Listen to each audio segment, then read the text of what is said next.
எப்படியாவது இந்த மக்களை நாம் முன்னேற்ற வேண்டும்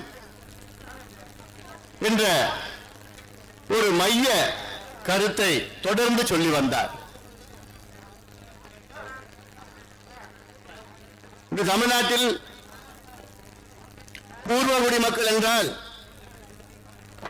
ஒன்று பட்டியலின மக்கள், அடுத்து வன்னியர் மக்கள், அடுத்தது மீனவர் மக்கள்,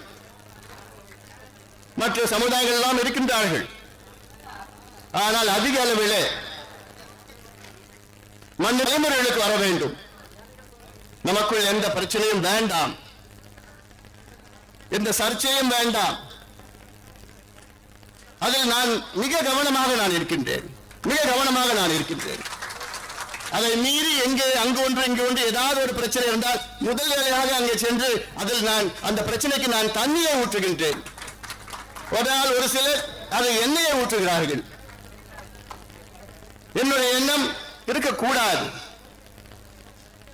நாம் எல்லாம் வளர வேண்டும், வாழ வேண்டும். கிராமத்தில் பார்த்தீங்கன்னா இன்னைக்கு என்ன அதே குடிசையில் தான், 2 பேரும் அதே குடிசையில் தான் வாழ்ந்துட்டு இருக்கிறான், அதே கோமலம் தான் கட்டிட்டு இருக்கிறான், அதே ஆடு மாடு தான் வச்சுட்டு இருக்கிறான், அதே கஞ்சி தான் குடிச்சிட்டு இருக்கிறான்.